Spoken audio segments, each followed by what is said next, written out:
아멘. 할렐루야. 명절들 잘 지내셨나요? 우리 옆에 분이랑 인사하십시다. 임마누엘을 누리는 한 해 되십시오. 예, 임마누엘을 누리는 한 해 되시기를 바랍니다. 예, 감사합니다. 금년 한 해 여러분들의 삶의 모든 현장이 임마누엘을 누리면서 깨달아 알고 하나님께 영광 돌리는 한 해 되어지기를 바랍니다. 명절 증후군이 있다면서요? 저는 그렇게 믿습니다. 우리 포리교회 성도들은 명절 증후군이 없을 줄로 믿습니다. 왜요? 이풍랑인연하여서 더 빨리 갑니다를 부를 줄 아는 사람들이고, 이 모든 환경이 하나님이 나를 만드시는 가장 좋은 환경이구나를 깨달아 아는 사람들이기 때문에 그렇습니다. 지난주에 그래서 말씀을 나누기 전에 인사를 그렇게 했죠. 새해에는 어떤 복을 받으시라고요? 어떤 복? 오복? 육복? 신령한 복을 받으시라 그랬어요. 그죠? 신령한 복. 새해에는 신령한 복이 넘치기를 바랍니다. 많은 사람들이 복 그러면 뭐 생각한다고요? 오복을 생각한다고요. 이게 우리 전통인 줄 알고 있는데 이 오복은 어디에서부터 왔을까요? 중국의 유교의 영향이에요. 그래서 유교의 그 서경이라고 하는 책에 그 홍범이라는 편에 가면은 첫 번째 복을 뭐라 하는가 하면은 목숨 숫자죠. 천수를 다 누리기를 바랍니다. 그 천수를 누리고 장수하는 것이 복이라 그랬고요. 두 번째 복은 뭐라 그랬을까요? 부요함이에요. 복이에요. 그죠? 살아가는데 불편하지 않을 만큼 풍요로운 부요의 복을 말했고요. 세 번째는 강령이라는 말을 써요. 몸과 마음이 건강하고 깨끗한 편안한 삶을 복이라고 말했고요. 네 번째는 유호덕이라고 남에게 많은 것을 베풀고 돕는 선행과 덕을 쌓을 수 있는 그런 사람 복이라고 말을 했어요. 다섯 번째는 고종명이라는 말을 썼는데요. 일생을 건강하게 살다가 하늘이 준 명만큼 사는 것, 죽음의 복, 이걸 갖다 고종명이라고 말을 했어요. 이 상당히 하나님의 생명을 가진 사람들의 풍성한 삶, 여유 있는 삶과 비슷하죠. 그런데 이게 한국으로 들어오면서 바뀌었어요. 한국 사람들은 뭐가 복이라 그래요? 자식이 많은 걸 복이라고 생각했어요. 얼마나 잘 잡수려고 그러는지 이가 튼튼한 게 복이라고 생각을 했고요. 그 다음에 부부가 100년 해로하는 것을 복이라고 했고, 나그네 대접할 만큼 잘 사는 것, 부유한 것이 복이라고 말했고, 마지막에는 어디로 가는 게 복이라고 그랬을까요? 명당짜리 가는 게 복이라고 그랬어요. 이게 요즘은 조금 바뀌었다 그래요. 첫 번째가 건강히 해야 된대요. 건강이 복이고, 그 다음에 배우자가 복이고, 세 번째로 재력이 복이고, 네 번째 복이 일이 있어야 된다네요. 예. 일하는 게 복이고, 다섯 번째로 좋은 친구가 있어야 복이라 그랬습니다. 여러분, 세상에 이런 것들을 복이라고 생각하기 때문에 새해만 되면 이런 복을 당신이 금년에 누리세요라고, 새해 복 많이 받으세요라고 인사를 하죠. 가질 것을 다 가진 사람이 한 사람이 있어서 소개를 하려고 합니다. 미국의 대부호로 알려져 있는 이 하워드 휴즈라고 하는 사람이에요. 그 사람은요, 그 영화를 찍는 영화사도 가지고 있었고요. 그리고 대외적인 방송을 할 수 있는 방송국도 가지고 있었고요. 그런가 하면 이제 비행기 회사까지 가지고 있었어요. 호텔, 도박장 이런 것들을 자기가 50개 업체를 가지고 살아는 아주 경제적인 실력가. 돈이 정말로 아쉽지 않은 사람. 한때는 그 돈 때문에 그 할리우드에 있는 영화 배우들과 연문을 뿌리기까지 했던 이 사람들의 입에 오르내리는 사람이었어요. 그런데요, 이 휴즈가 죽기 전 10여 년 전부터 결벽증이 생겼어요. 왜요? 더럽다는 거죠. 난 지금 깨끗하고 병 없는 삶을 살아야 되는데 저 사람이 더럽고 저 환경이 더럽다는 거예요.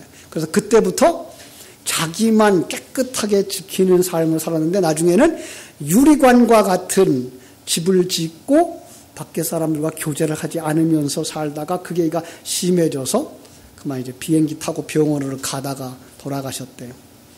1977년에도 죽었는데요. 그때에 그 남긴 유산이 그 당시 돈으로 2조 4천억 정도랍니다. 이게가 미환지 한환지는 잘 모르겠어요. 근데 많은 사람들이 그래요. 그게가 아무도 따라올 수 없을 만큼 많은 돈이었다는 거예요. 전 지금 그 사람이 돈 얘기를 하고 싶은 게 아니고요. 그런데 그 사람이 마지막 남기고 간 말이 있어요. nothing이에요. nothing. 무슨 뜻일까요? 아무것도 아니었어. 예. 아무것도 아니었어요. 여러분, 우리는 이 말을 벌써 말씀에서 들었죠. 전도서 기자가 그의 일생을 돌이켜보면서 헛되더라. 그런 것들 다 헛되더라. 예. 그래서 어떡하라고요? 인생의 마지막이 오기 전에 너의 주 창조주를 기억해라. 이렇게 말씀하고 간 것 우리는 기억하고 있어요.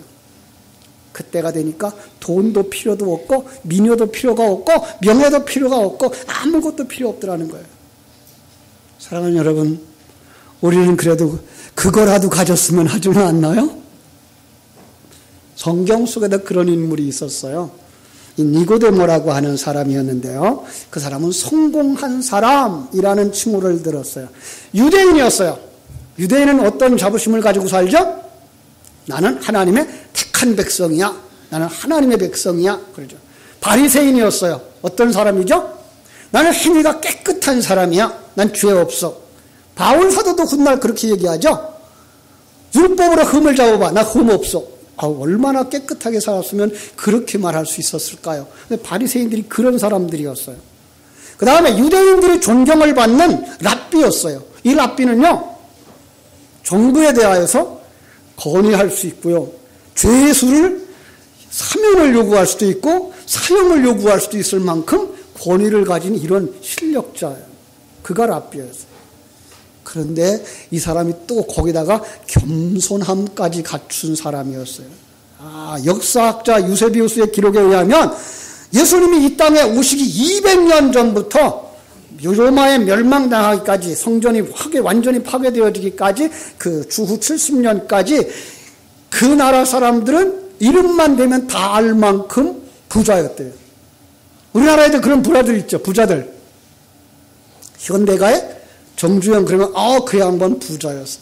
삼성가에 이건희 같으면 부자. 우리가 다 알죠. 그죠? 그래 그 당시에 니고데모 그러면 뭐예요? 다 알만한 부자였다는 거예요. 그죠? 그런데 그가 예수님을 찾아왔어요. 아니, 가질 것 다 가지고 명예 권세 다 가지고 사람들의 칭찬을 받으면서 사람들 뭐라고 얘기해요? 저 사람과 같으면 법 없어도 살아. 저 사람과 같으면 다 천국에, 하나님이 없어도 천국에 갈 거야 라고 말하고 있는데 불구하고 그 사람은 목수의 아들인 예수를 찾아왔어요. 왜 그랬을까요? 성경은 그걸, 그 사람은 목마름이 있었다라고 말하고 있어요. 예. 목마른 인생이라는 거예요. 성경은 이 목마른 인생을 계속 설명합니다. 요한복음 3장에 니고데모를 목마른 인생이라고 그려주더니 4장에서는 니고데모를 목마른 여인으로 그려놔서 어디로 가요? 목마르면 어디로 가요? 우물로 가죠. 그죠? 물 기르려고. 그죠? 그런 다음에 이 38년 된 중풍병자 낫기를 위해서 어디로 가요? 못으로 내려가요. 그죠? 자, 그런가 하면은 빵을 구하고 그 빵을 주는 사람을 왕으로 삼고 싶어 달려 나오는 그들을 향하여서 주님 말씀하시는 거예요. 목마른 사람들이다. 여러분, 이번 명절에 여러분은 다른 사람의 목마름을 적셔주는 사람으로 사셨나요? 아니면 다른 사람의 삶의 모습을 보면서 나도 저럴 수 있었으면 생각하는 목마름의 사람이었을까요? 한 번쯤 살펴봤으면 좋겠어요. 자, 정말로 우리가 가진 그 풍성함, 그 은혜, 그 담대함이 있어서 목말라 하는 형제들을 향하여서 아니야, 그것이 문제가 아니야. 내게로 와봐. 이곳에 와봐. 여기에 풍성함이 있어. 여기에 담대함이 있어. 함께 가자. 권할 수 있는 여러분 되었으면 얼마나 좋을까요? 그러지 못하고 나보다 잘 사는 친척을 만났다든지 친구를 만나는 순간 우리가 그러면 비교를 하면서 나도 있었으면, 나도 저 사람 같았으면 한다면 그는 지금 목마른 사람이라고 말하는 거예요. 주님은 그들을 향하여서 말씀합니다. 누구든지 목마르거든 내게로 와서 마시라고. 목마른 인생아 내게로 오라고. 오늘 그 목마름이 있는 분이 있다면 이 시간에 주님께로 나오기를 주님의 이름으로 축원합니다. 예수님은 이 명절 속에다가 절기 속에다가 놀라운 진리를 담아서 우리에게 주셨다 그랬어요. 그죠? 오늘 본문은 이 초막절에 있었던 이야기죠. 초막절. 그들은 조상들이 광야를 지나서 약속의 땅으로 들어가서 그들에게 하나님이 주신 은혜들을 회상하면서 이 초막절을 지켰어요. 자, 여기서도 마찬가지예요. 그래서 그들은 첫날 무슨 얘기를 하는가 하면은 스가랴 14장 8절을 낭송한다 그래요. 뭐라고 되어 있는가 제가 읽어드릴게요. 스가랴서 14장 8절에 보니까 그날에 생수가 예루살렘에서 솟아나서 절반은 동해로 절반은 서해로 흐를 것이라. 여름에도 그러하고 가을에도 그러하리라 하는 말씀이에요. 자, 그들은 이걸 읽으면서 어떻게 되기를 원했을까요? 예루살렘 성전에서 생수가 솟아나서 동으로 흐르고 서로 흐르면서 필요한 모든 이들에게 다 공급해 줄 수 있기를 원했어요. 근데 그게 되어지지 않자 그들은 어떤 생각을 했는가 하면 우리가 마중물이 없어서 그런가 보다. 마중물을 부어야죠. 마중물 뭔지 아시죠? 옛날에 펌프를 써봤을 때 펌프에서 저 깊은 물을 길어 올리려면 바가지에 물을 먼저 놓고 그리고 펌프질을 했어요. 그죠?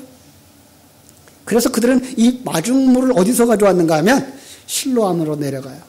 그래서 제사장들이 이 아주 황금 그릇을 가지고서 금으로 만든 항아리를 가지고서 내려가고 백성들이 쭉 따라가면서 이제 그 실로암까지 가서 그 물을 다시 길어오는 거예요. 이것을 계속 일주일 내내 그 일을 했어요.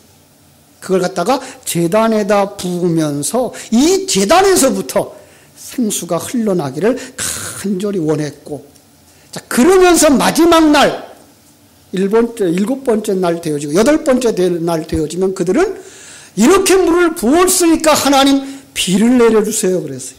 그래서 마치 이 초막절이 기우제를 지내는 것처럼 됐어요. 왜냐하면 거기는 가뭄이 심한 나라였기 때문에 비가 오지 않으면 농사가 안 된다고 생각을 했던 거예요.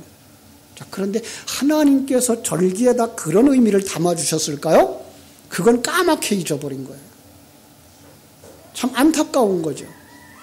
지난 수요일날 우리가 성경을 그 계시록을 보면서 에베소 교회가 뭘 잃어버렸어요? 처음 사랑을 잃어버린 것처럼 이들이 지금 그 하나님께서 주신 그 은혜를 잃어버린 거예요. 어떤 거예요? 6월절 지나고 맥추절 지나고 초실절 지나는 동안 하나님께서 우리에게 주신 구원은 예수 그리스도 어린 양의 희생으로 말미암아 준 것이고 그가 첫 열매 되어져 하늘나라에 올라간 것 같이 너희들도 열매 되어서 천국에 올라갈 거야. 이게 맥추절. 그리고 초실절은 봐라, 열매는 이렇게 거두어져 들어지는 가는 거란다. 너희들도 머지않아서 천국에 들어가게 될 거야를 가르쳐주는 진리의 말씀이었는데, 그래서 그들은 그 절기를 지키면서 하나님의 은혜를 생각하고 지금 우리가 변하고 있음을 감사하고 그리고 완성되어져 간 사람들을 부러워하면서 나도 완성되어져 가기를 기다렸던 사람들인데 내용을 잃어버렸어요. 그럼 뭐만 남아요? 형식만 남는 거예요. 그러니까 6월절에 양은 잡아요. 맥추절에 그 이삭을 하나님께 드려요. 초실절에 그 성전의 모든 예물을 그 곡식을 거둬서 창고에 드리고 나아가서 초막을 짓고 되돌아보기는 해요. 그런데 불구하고 그들 속에 하나님이 일하시고 있음에 대한 인식이 전혀 없는 거예요. 그걸 뭐라 한다고요? 처음 사랑을 잃어버렸다고 말하는 거예요. 그렇게 되면 어떻게 된다고요? 목말라지는 거예요. 사랑하는 여러분, 오늘 우리가 교회 앞에 와서 예배하지만 이 예배 속에도 진리의 말씀을 잃어버리면 우리는 목마른 자로 변하고 마는 거예요. 어떻게 목마를까요? 이 세상 것이 채워지기를 원하는 거예요. 하나님은 전능하신 하나님이야. 능력이 많아. 모든 것이 다 할 수 있어. 그러면서 자기의 부족이 채워지기를 원해요. 예. 물질이 부족하면 하나님은 능하신 분이야. 물질을 주실 수도 있어. 병든 사람은 하나님은 능력의 하나님이야. 38년 된 중풍병자도 고쳤어. 소경도 고쳤어. 내 병도 고칠 수 있어. 라고 자기의 문제들, 자기의 병들, 그것들이 해결되어지기를 원하고 나가는 어떤 사람들이에요? 형식에 빠져있는 목마른 자들이 되고 마는 거예요. 자, 그런데 여기다가 사기치는 사람까지 등장을 하죠. 설교자들의 잘못은 바로 여기에 있어요. 예, 조금만 더 열심히 내보십시오. 조금만 더 헌신을 해보십시오. 그러면 하나님께서 반드시 30배로 갚아주실 겁니다. 60배로 채워줄 겁니다. 100배로 복 주실 것입니다. 이제 70%쯤 찼을 겁니다. 이제 90%쯤 찼을 것입니다. 조금만 더 열심히 하면. 속지 마십시오. 하나님은 이 우주와 만물을 다 창조주입니다. 믿습니까? 그뿐만 아니라 이 우주를 섭리하고 계셔요. 하나님이 목적하신 대로 이끌어가고 계세요. 믿습니까? 그 하나님 누구와 함께 하셔요? 여러분과 함께 하셔요. 예. 바울 사도가 감옥에 갇혔을 때에도 하나님은 그와 함께 하셨고, 사도 요한이 반모섬에 유배되어져 갔을 때에도 함께 하셨고, 초대교회 성도들이 카타콤 속이라고 하는 무덤 속, 동굴 속 캄캄한 곳에 빛도 보지 못해서 그들의 키가 자라지 않아서 키가 1m 20밖에 안 될 수밖에 없는 그런 환경 속에서도 그들은 하나님이 우리와 함께 하십니다를 고백했어요.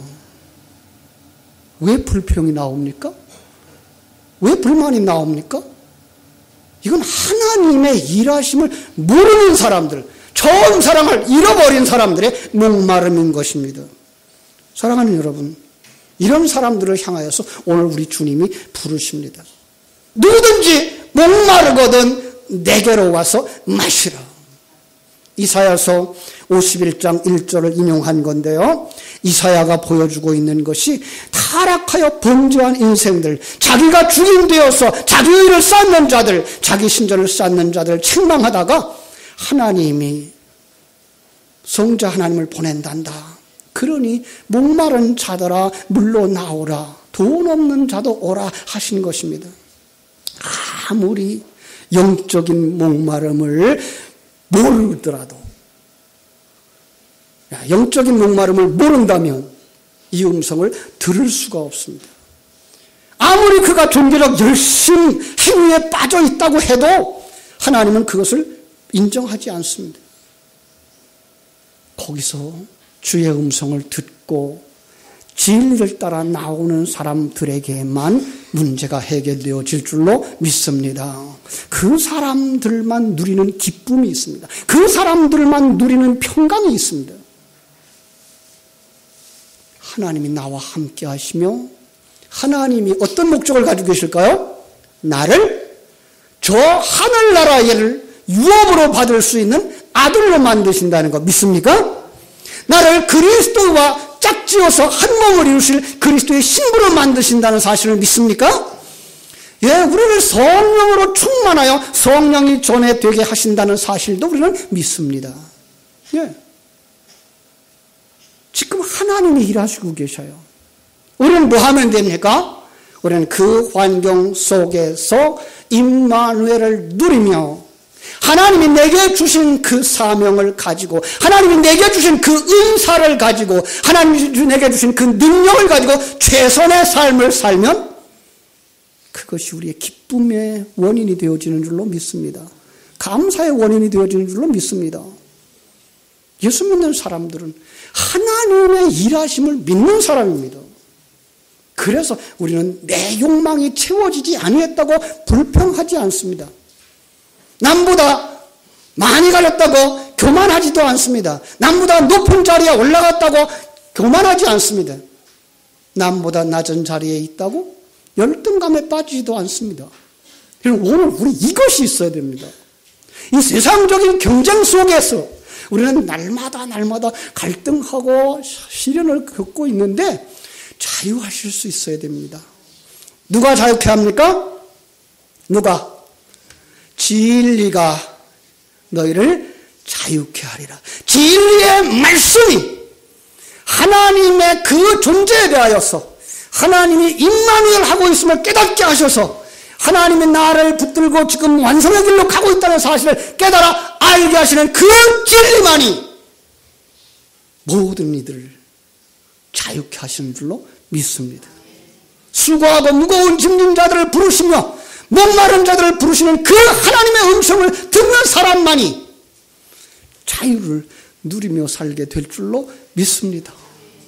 여러분 지금까지 만드시고 인도하신 분이 하나님이라는 사실을 믿습니까? 그러면 왜 불평하겠습니까? 왜 감사하지 못하겠습니까? 왜 시기 질투하겠습니까?